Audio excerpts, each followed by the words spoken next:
ऐसे ही मैंने भी आपको बहुत नजरअंदाज किया।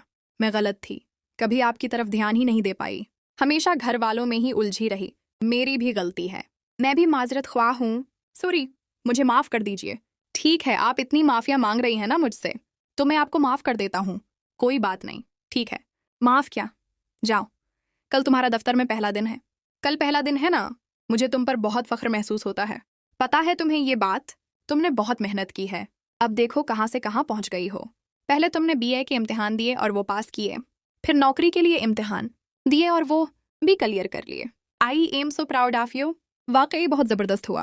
वैसे तुम्हें पता है उन सब का पूरा क्रेडिट सिर्फ एक ही इंसान को जाता है, शतु मामा को। अगर वो ना होते तो शायद ये मुमकिन नहीं हो पाता। लेकिन आना, क्या तुम्हें नहीं लगता कि किसी के होने या ना होने से क्या फर्क पड़ता है? अगर इंसान खुद मेहनती ना हो तो ये सब कैसे हासिल करेगा? जैसे अगर शतु मामा तुम्हें 1000 बार कहते और तुम मेहनत ही ना करते तो ये सब कैसे हासिल होता? ये सब तुमने खुद किया है, ये तुम्हारी मेहनत है। तुम्हारी बात भी सही है, मगर ये भी सच है कि अगर कोई बहुत मेहनती हो और उसका साथ देने वाला कोई ना हो, जैसे मैंने तुम्हारा साथ नहीं दिया, मुझे माफ कर दो। मैं वाकई बहुत शर्मिंदा हूँ। बराह करम बार बार सॉरी मत कहिए। एक कसम खाएं प्लीज। ऐसे तो मेरा पेट भरा हुआ है, लेकिन आप कहती हैं तो मैं खा लेता हूँ। बताओ क्या कसम है? आप जानती हैं ना कि मैं आपके घर वालों को बहुत चाहती हूँ। हाँ, जानता हूँ। मैं सबका भला ही चाहती हूँ।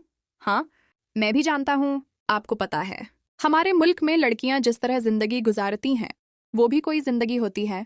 यहाँ लोग लड़कियों को सिर्फ लड़की की नज़र से देखते हैं, इंसान नहीं समझते।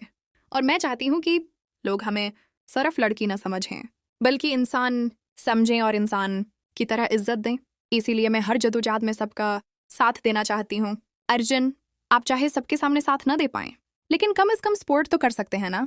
तो इसका मतलब ये है कि आपको लगता है कि इतना सब होने के बाद भी मैं आपको सपोर्ट नहीं करूँगा। ठीक है, ठीक है, शुक्रिया, मैं समझ गया हूँ। देखिए, अगर मुझे पता होता तो मैं ऐसे नहीं कहती, लेकिन सच में मुझे मालूम नहीं था। अर्जुन, एक और बात कहूँ, अगर वाकई मुझे आपका साथ मिल जाए ना तो मेरे लिए ये लड़ाई बहुत आसान हो जाएगी। वैसे आपको पता है पुलटू दादा जिस लड़की से शादी करने वाले हैं वो आज आई थी और उसे देखकर मेज दीदी बहुत उदास हो गई। इन्हें बहुत दुख पहुंचा। देखो, अल्टू दादा के साथ रहना बहुत मुश्किल है और मुझे लगता है कि मंजली भाभी के लिए यही बेहतर है। वो मेरे दादा हैं, मगर सच तो सच ही होता है। आपकी बात भी दुरुस्त है, लेकिन ये भी नहीं भूलना चाहिए कि वो अब भी उनके शौहर हैं और उनके वजूद का हिस्सा हैं। शुरू में तो दुख होगा ही, दर्द होगा। अगर वो लड़की यहाँ आकर रहने लगे और दोनों उनकी आंखों के सामने अपनी जिंदगी गुजारें तो क्या उन्हें दुख नहीं होगा? हाँ, दुख तो होगा, लेकिन उसी दुख को उन्हें अपने दिल से निकालना होगा। ये अकेले नहीं हो पाएगा, उसके लिए ताकत चाहिए और वो ताकत हमें मिलकर देनी होगी। बस एक बार मेज दीदी अपने पैरों पर खड़ी हो जाएं तो सब ठीक हो सकता है।